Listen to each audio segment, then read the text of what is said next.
안녕하십니까. 뉴질랜드 위클리 이번 주 순서 시작합니다.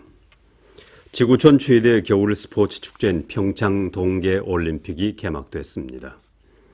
개회식은 뉴질랜드 시각으로 10일 새벽 0시 3만 5천여 관중이 입장한 가운데 평창 올림픽 스타디움에서 열렸습니다.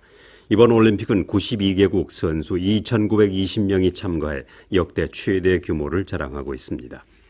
미국의 마이크 펜스 부통령이 개막식에 참석했지만 한자리에 있던 북한 대표단과 별다른 인사는 없었습니다. 펜스 부통령은 앞서 북한 정권의 도발을 기록한 서해 수호관을 방문하고 탈북민들을 만나 김정은 정권의 잔혹성을 거듭 비난했습니다.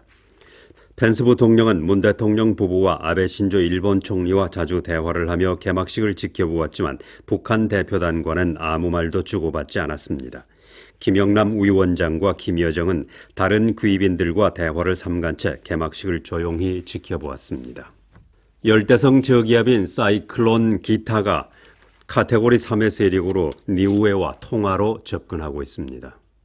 어젯밤에는 이 사이클론이 시속 130km의 강풍과 200mm의 비를 뿌리면서 사모아를 강타했습니다.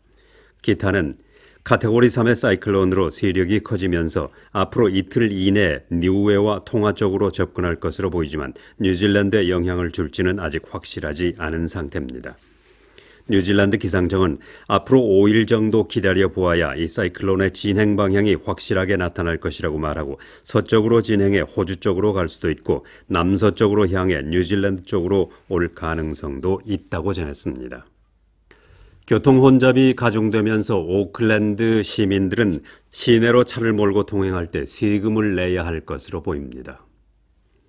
이번 주 화요일 교통소통대책이라는 제목의 보고서가 오클랜드 의회에 제출될 것으로 알려졌습니다. 이 보고서에 따르면 평균 오클랜드 시내를 통과하는 모터웨이의 경우 4년 전보다 10분 정도 시간이 더 걸리고 자가용 운전자들은 40 내지 55% 시간이 걸리는 것으로 나타났습니다.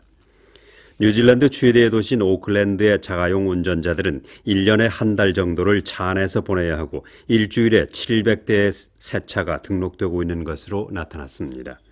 이러한 교통체증을 줄이는 방법으로는 교통세를 부과하는 것이 바람직하다는 의견이 나오고 있습니다.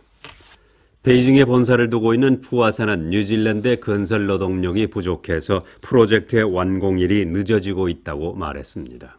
푸아사의 뉴질랜드 매니저인 리차드 아이트켄은 현재 300여 명의 현지 건설인부들이 일하고 있으나 여기에 200여 명의 중국인 기술자들을 들여올 계획이라고 밝혔습니다.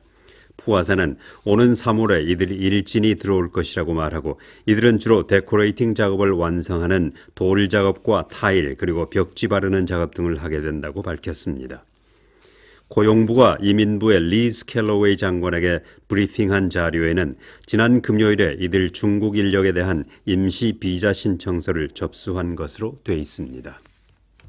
유럽 왕복 항공권이 이코노미의 경우 $1,000 이하에 살 수 있고 비즈니스 클래스도 $4,000 이하에 살 수 있는 것으로 알려졌습니다. 에어차이나는 플라이트 센터의 트래블 엑스포에서는 오는 3월부터 3개월간 로마 왕복 항공권을 $999에 살 수 있다고 말했습니다.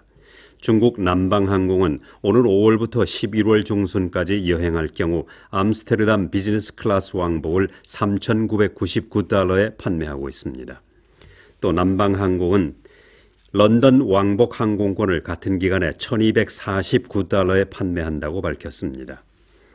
지난 주말에 있었던 트래블 엑스포에서는 하와이 항공은 하와이 왕복 항공권을 $739에, 에어 뉴질랜드는 $799에, 그리고 오는 5월부터 7개월간 여행할 경우 LA 왕복 항공권을 $899에 판매하는 등 각 항공사의 고객 유치 경쟁이 치열해지고 있습니다.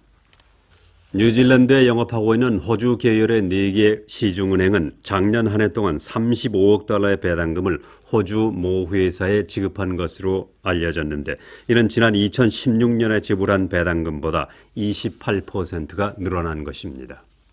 ANZ와 웨스트팩 그리고 BNZ은행은 9월 말을 기준으로 1년간 27억 4천만 달러의 배당금을 지불했고 ASB은행의 경우 경영 실적이 좋지 못해 4억 5천만 달러의 배당금을 지불한 것으로 알려졌습니다. 뉴질랜드 최대 은행인 ANZ는 가장 많은 16억 9,500만 달러의 배당금을 호주의 모 회사에 지불했는데 이는 1년 전보다 13억 6천만 달러가 많은 것입니다. 한편 ASB의 경우 가장 적은 4억 5천만 달러의 배당금을 지불했지만 이는 1년 전 2억 달러에 비해 2배 이상 늘어난 것입니다. 웨스트팩 은행은 배당금이 줄어든 유일한 은행으로 1년 전 6억 6천만 달러에서 6억 4천만 달러로 낮아졌습니다. 중국 건설은행이 뉴질랜드 최초의 독립형 지점을 개설함으로써 뉴질랜드 국내에서 많은 투자를 하겠다는 신호로 받아들여지고 있습니다. 중국 건설은행 뉴질랜드 지점장인 준 씨는 뉴질랜드의 인프라에 투자하기 위한 좋은 기회로 생각돼 기쁘다고 말했습니다. 한편 지금까지는 중국 건설은행 CCB의 자회사가 뉴질랜드에서 영업을 해왔습니다. 따라서 뉴질랜드에서 활용할 수 있는 자금의 한도가 뉴질랜드 달러로 2억 달러로 제한됐었습니다. 그러나 작년 말 뉴질랜드 중앙은행의 완전한 공인을 받은 후 훨씬 더 큰 규모의 자금으로 영업을 할 수 있게 됐습니다. 오클랜드 웨스트필드 뉴마켓에 7억 9천만 달러를 투자해 호주 계열의 백화점 데이비드 존스가 들어서게 됩니다. 데이비드 존스의 데이비드 토마스는 이와 같은 계획을 발표하고 230개의 새로운 전문점과 극장, 레스토랑 그리고 식당가가 들어서게 된다고 밝혔습니다. 이 백화점의 공사를 맡고 있는 센터그룹은 웨스트필드 뉴마켓의 재개발에 7억 9천만 달러를 들여 세계 최고 수준의 소매점과 라이프스타일을 위한 오클랜드의 명물로 만들겠다고 말했습니다. 이 백화점은 센터그룹과 싱가포르 GIC가 공동으로 소유하고 있습니다. 뉴질랜드 중앙은행이 기준 이율을 1.75%로 묶어두자 두 군데 시중은행은 1년 만기 이율을 낮추었습니다. BNZ 은행은 1년 만기 고정 이율을 20베이시스 포인트 내린 연리 4.39%로 낮추었습니다. 또 웨스트팩 은행도 1년 만기 특별 고정 이율을 4.59%에서 4.45%로 낮춰 지난 수요일 아침부터 적용하고 있습니다. BNZ의 마케팅 이사인 폴 카터는 뉴질랜드는 사상 최저의 이율을 즐기고 있다고 말하고 이러한 추세는 올해 말까지 계속될 것으로 보인다고 전했습니다. 중앙은행의 그란트 스펜서 총재 대리는 기준 이율을 1.75%로 묶어둔다고 발표하고 최소한 내년 상반기까지는 인플레이션 압박이 없어 이율 변동이 없을 것이라고 전했습니다. 타라나키 지방에서 가장 큰 대학 교육 기관이 올해 아트 디자인 학과를 폐쇄한다고 발표하자 학생들은 당황해하고 있습니다. 학생들은 이런 발표는 충분한 노티스를 주지 않고 나온 것으로 다른 과목을 준비할 시간이 없다고 불만을 표시했습니다. 지난 12월 타라나키에 위치한 Western Institute of Technology는 올해 레벨 6 Creative Technology 디플로마 과정을 폐쇄한다고 발표하고 새로운 등록을 받지 않았습니다. 대신 아트와 디자인 디플로마 과정과 디지털 미디어와 디자인 과정의 디플로마 과정을 신설했습니다. 그러나 이들 과정을 지원하는 학생이 너무 적어 올해는 수업을 할 수 없게 됐다고 학교 측은 밝혔습니다.